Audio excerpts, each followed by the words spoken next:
everybody. This is Jennifer Strickland. I am your host to the I Am a Woman podcast, and I'm super excited to be back with you this week. I wanted to say a quick thank you to all of you for your incredible reviews, for your support, for your prayers, your notes of encouragement, your comments on the YouTube channel. That is just awesome. That helps me so much, and I love getting feedback from you. So if there's anything that you want to comment on or let me a question you have that you want me to address on the podcast, please email me at support@youaremore.org.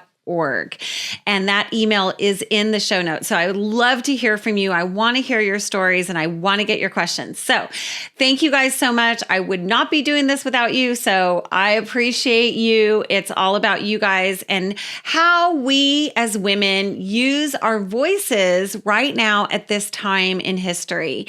So last week we talked about gender and what the Bible says about it, and just barely touched the surface of the topic by talking about God's name being both masculine and feminine and how we're created in his image, male and female. And that is a good thing. That is a blessing. That is not a curse. No one's born on the wrong body. We're not buying into that mantra. And today I want to talk about the sort of mantras of the gender ideology movement. And I want to give us some language that we can talk about it that is helpful. Okay. And I'm hoping this is helpful to you in your conversations and just even in your thinking about what is happening right now in America and around the world when it comes to language. I mentioned last week that we have been warned not to use the word mankind. Okay. That should be a red flag. That should be a red flag because number one, we have free speech in America. If we want to use the word mankind, we can use the word mankind. Okay. That is actually how communist China brainwashed people. And I am not just bringing that out of left field. Okay. I have a very unique experience that I bring to the table as a teacher, as an author, as a speaker, and just as a woman, that I had the experience of studying mind control, over 20 years ago, but I've been studying a lot more in the last year, in which I studied Lifton's criteria for mind control and thought reform as used in China. Lifton has, I believe it's 8 criteria for mind control and thought reform that was used in China, but is used generally in any kind of cult or any kind of organization that wants to control their people. There are very specific sort of ingredients to mind control. And so I have some mind control experts in my life because I actually experienced a Christian cult at a period of time after I left the modeling industry. I was in a mind control group and I didn't know it because it was the first church that I had ever been involved in.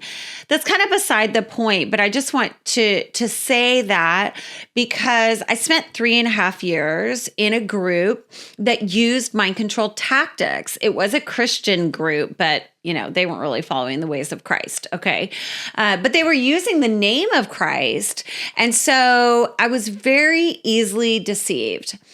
Right now, we want to be careful that we test everything and we hold on to the good. Okay. That's somewhere from Thessalonians, but the Bible tells us we're to test everything, that we are not to take everything as fact-based truth. For example, with the changing of the words man and woman, male and female in the dictionary and the online dictionaries, just because they do that doesn't mean it's true.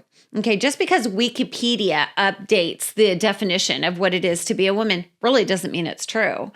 We know that the only truth is going to be the word of God. The Bible says, everything else is going to pass away, but the word will stand firm forever.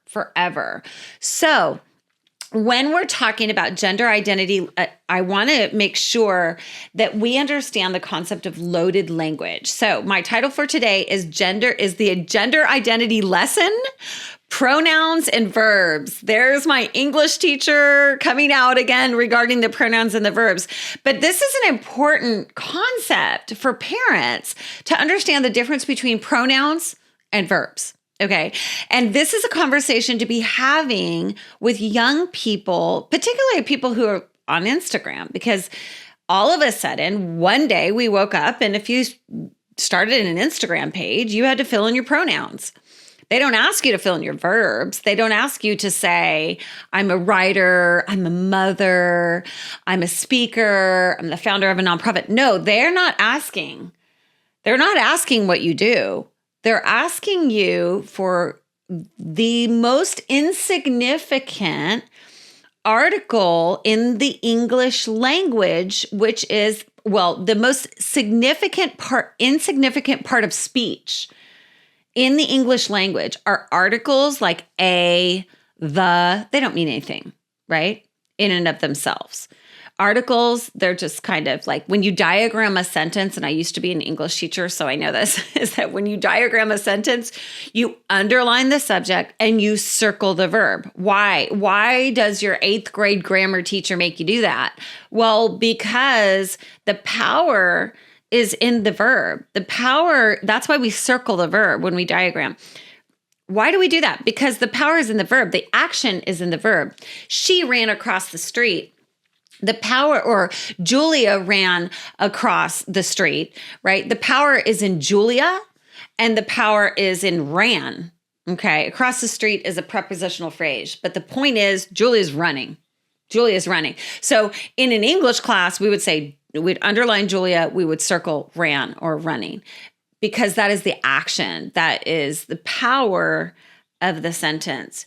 So why has Instagram and why has this movement got an entire generation of kids focused on pronouns? Because pronouns next to articles have no meaning in and of themselves. They actually are meaningless. Now, I am going to be the first to admit that somebody with gender dysphoria, which is a very serious condition in which a person feels uncomfortable in their body, they feel uncomfortable in their gender, and they're really struggling. They're really struggling. Okay. That is really important to include in this conversation, that actually hearing pronouns that are not aligned with the way they feel, can trigger them and can make them feel uncomfortable. And so we do need to pay attention to how people feel, but we also need to tell the truth. And as an English teacher, I'm telling you the truth. The pronouns don't have any power. Pronouns don't have power. What has power is the verb, is the action. For example, if I was going to tell you about my best friend, Megan, I would tell you that she's faithful, that she's loving, that she's steadfast, that she perseveres. She would never give up on me. What else? She's prayerful. She intercedes for me. She prays with me and for my family. She's funny. She's really humorous. She loves my kids. Like, I would literally tell you all of her adjectives and all of her verbs. I would describe her by saying, like, she's fashionable, she's funny, she's faithful. But would I say to you, she is heterosexual, cisgender, she, her? No, I would not say that. Because that doesn't tell you anything about who she is as a person. So, I would say call out the verbs in your kids, no matter where they land in this whole movement. I remember my daughter when she was young, that it would be tempting to always comment on her outfit because she's very stylish and she always looked cute, and she paid very, very, even when she was super little, she paid very close attention to what she wore. Okay. So she's so funny. Oh, we always laughed that she never wore a short sleeve shirt to her friend's house after her friend, when she was like a toddler, bit her arm. She would wear a long sleeve every time she would go to her friend's house because she was afraid she was going to get bit. That's just an aside, but we could never convince her, even in the heat of summer, to take off that long shirt. She loves stretch pants and long shirts. She loved dresses. She loves dress up. She loved all that stuff. It was always so tempting to focus on, Kate, you're wearing a long sleeve shirt in the summer, like the outside, or, oh my gosh, you look so cute in that dress, or, oh my gosh, oh, she's so darling. Oh, she's so cute. Oh, she's so beautiful. Oh, look at those shoes. Oh, look at that outfit. Look at her hair, or look at her feather boa, or whatever she's playing with. Look at her dress up outfit. I was always very careful to not focus on things that really in the end can be meaningless. Even though it was an aspect of her personality, it was her verbs that I really focused on. It was her adjectives that I focused on. I wanted her to be loyal. I didn't just want her to be cute. I didn't want her just to be well-dressed. I wanted her to be loyal and faithful, and to understand she was valuable, that she was precious, that she was kind, that she was giving. Even when she was not giving, I would tell her she was giving. Right. And when I did actually make the mistake of agreeing with the negative about her, that she was selfish or something, let's call her that was always a mistake. That was always a mistake. God never does that with us. When we're afraid, he calls us fearless, right? When Gideon is hiding in the shadows and he's afraid, what does he call Gideon? A weakling? Less than a man? Cisgender, she, they, even though he's a man because he's acting like a woman who's scared, hiding from the enemy. No. God called Gideon a mighty man of valor, a mighty man. He spoke his manhood into him. He spoke his strength into him, even when he was scared. So when you see these kids that, even if they're behaving badly, then they're leaning toward the negative adjectives. Let's say they're being selfish. Call them giving. If they're scared, say you're fearless, you're resilient, you're strong. God does not focus. First of all, there's no power in pronouns. All of our powers are in our adjectives and verbs. And that does not even have to do with God. That has nothing to do with religion. Although, if you look into the word, you will see what God does to help someone rise to their identity, to help someone understand who they are created to be, even though they might feel weak, even though they might feel less than a man, even though they might feel like a woman. God does not base our identity on our feelings, and certainly not our pronouns or our sexual persuasion. He bases our identity on our strength, our gifts, our talents. I'm a writer. Writers write. I'm a football player. Football players play football. It doesn't matter if they're she, he, they. That is meaningless. It is meaningless. What is meaningful is your child's verbs, is the way they treat people, the way they show gratitude, the way they thank people, the way that they honor people, the way that they humble themselves, the way that they apologize, the way that they make people feel. We all know, no one remembers what you said. They remember how you made them feel. And so how are you making people feel? That's what matters. How am I making people feel? I need to pay attention to that. I need to really pay attention to that. And I need to be aware of that, because that's my legacy. And when I make people feel bad, I have to change that. I have to pay attention, because it is my verbs, that it is the way that I make people feel that they're going to remember. It is not my sexual persuasion, and it is not my pronouns. That is not our legacy. That's no one's legacy.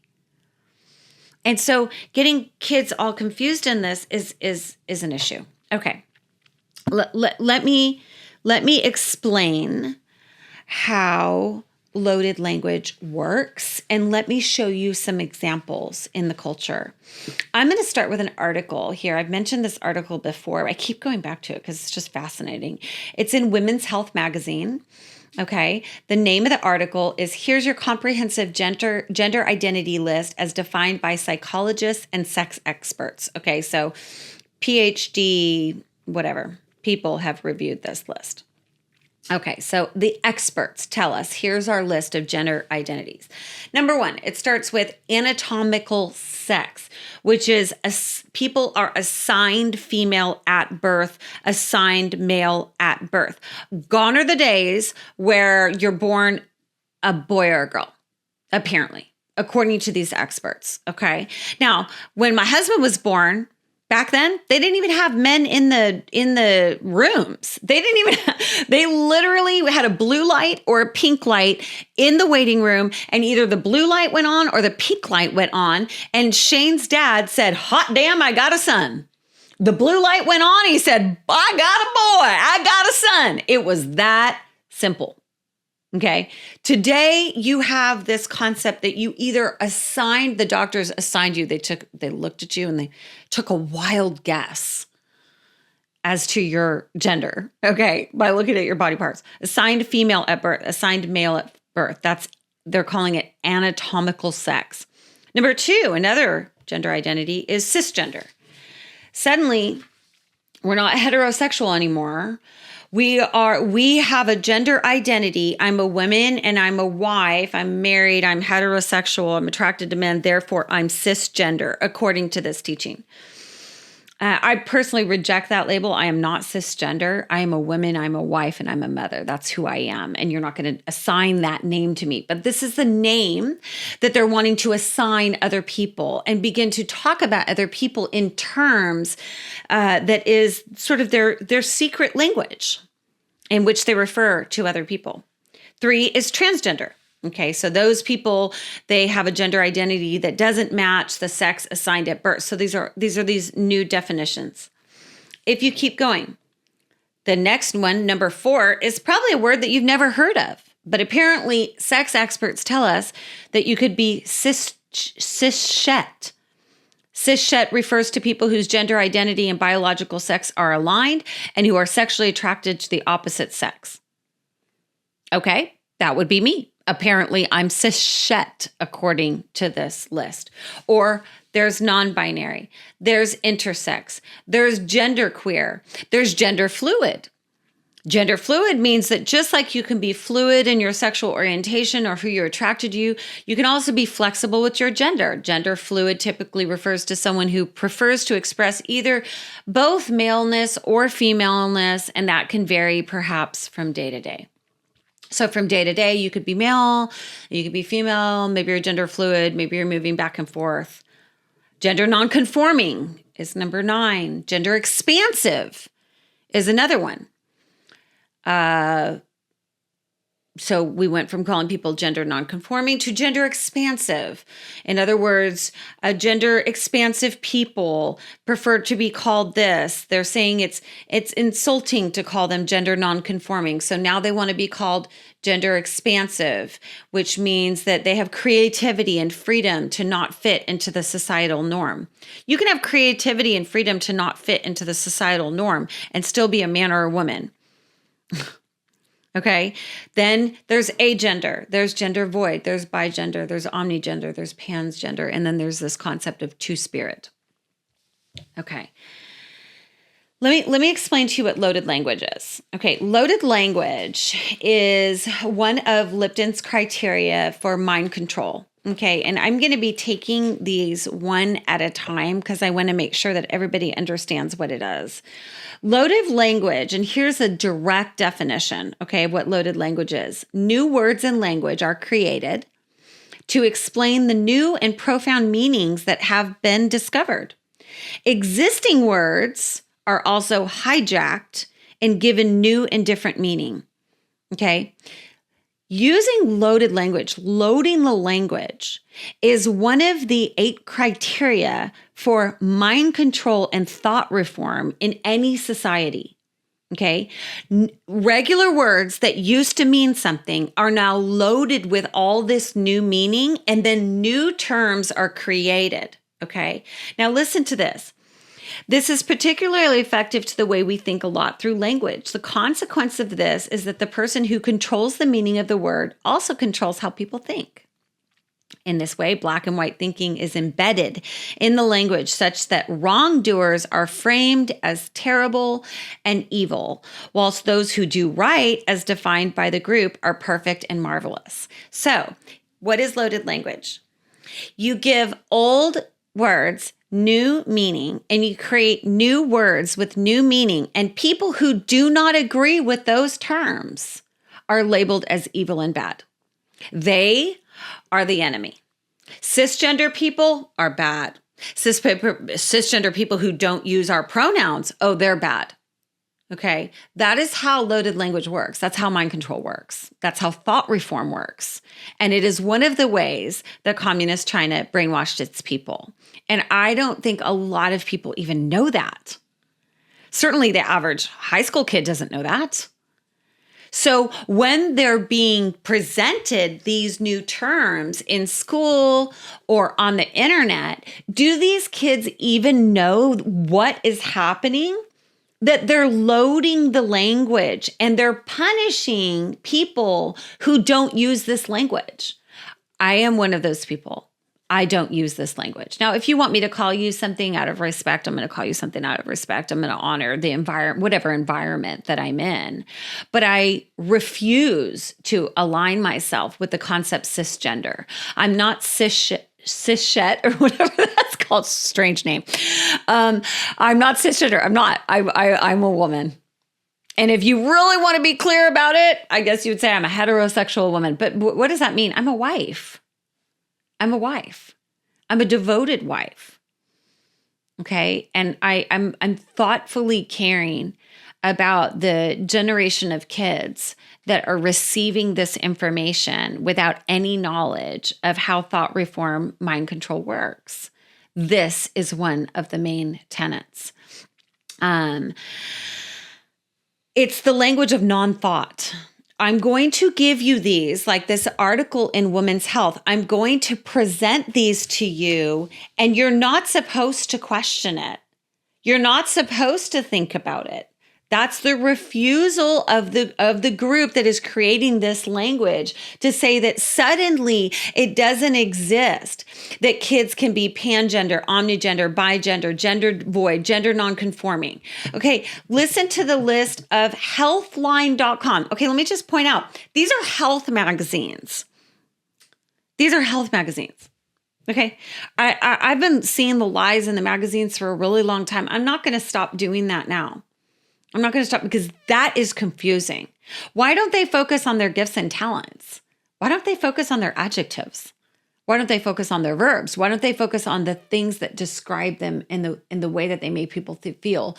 Why don't they focus on what they do with their life? We are created in His image to do good works. What someone does with their life is where the power is. So when people take these terms and marry them with the concept of identity is where I divorce myself from that. Because if your identity is always changing, it's going to be so unstable. But if your identity is firm, if it is based upon the rock, if it is based upon, well, who God is and who He says you are, who does God say you are? He says, you're my beloved. You're my precious creation. He says, your body is holy. You're a temple. You're a light. You're an ambassador. You're a witness. You're gifted. You're talented. You're a light to this world. How are you going to go shine that light is basically the question of the Bible. You are a light. What are you going to do to be a light? Right? He is the way, the truth, and the life. How are you going to tell the truth? How are you going to love people? You're loved. Now go be loving. What does the Bible say? The only thing that counts is faith expressing itself through love. So I just want to say, and I want to try to say it and be it in the most loving way possible. But this is a lie.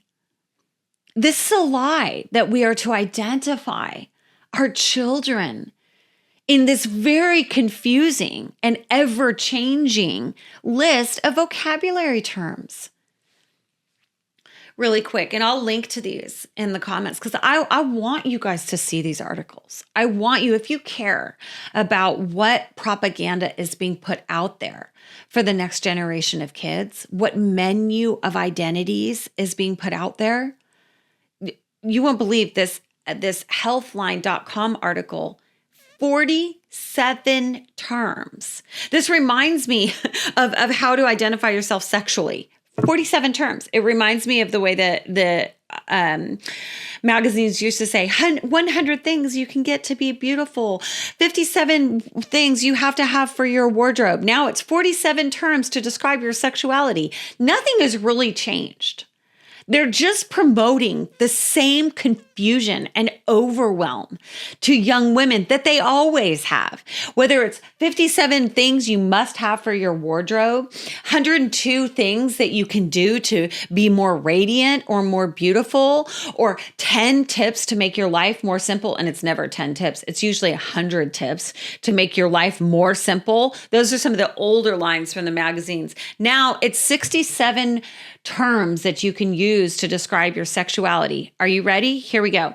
Allosexual, allosexism, androsexual, asexual, aromatic, autosexual, autoromantic. Let's see how fast I can get through the alphabet. Bicurious, bisexual, biromantic, closeted, coming out, cupiosexual, demisexual, demiromantic, fluid, gay, gray sexual, gray romantic, gene sexual, heterosexual, homosexual, lesbian, LGBTQIA+, libidoist, asexual, now we're to the M's, monosexual, non-libidoist, asexual, I'm sorry, this is so painful to listen to, omnisexual, pansexual, panromantic, polysexual, homosexual, passing, we're to the Q's, queer, questioning, romantic attraction, romantic orientation, sapiosexual, sexual attraction, sex averse, sex favorable, sex indifferent, sexual orientation, sex repulsed, scoliosexual, spectrosexual, straight. Oh my goodness. Oh, straight. I guess that's the end of the alphabet. Is that really the end? Because you'd think that you would have more. No, that's it. 67 things. 67 ways to create a sexual identity. And what the loaded language of the group does is, and recently I received an article from the Biden administration, okay, because I want to be honest about where the source was, from the Biden administration that basically said, if you do not confirm and appreciate, align with, and affirm, right? In other words, say, yes, you're right, that's who you are, to people who believe this, then you should be removed from their lives. You should be removed. Okay. That is called loading the language. It actually hits 3 of Lipton's criteria for thought reform and mind control, but I only want to focus on one at a time. The key to loading of the language says the meaning of the words are kept hidden from the outside world, then giving a sense of exclusivity. We are us, they are them. We believe this, they are cisgender people who don't understand it, right? There's this is what the group believes. This is what people outside the group believes. And those who do not use the words according to their new definitions are punished, right?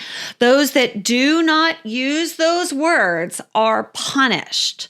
Okay, how was it that Jordan Peterson finally started speaking about the cult of gender ideology? Is because in Canada, they made it illegal to not use people's correct pronouns that were actually incorrect and so confusing, people didn't even know how to use the language.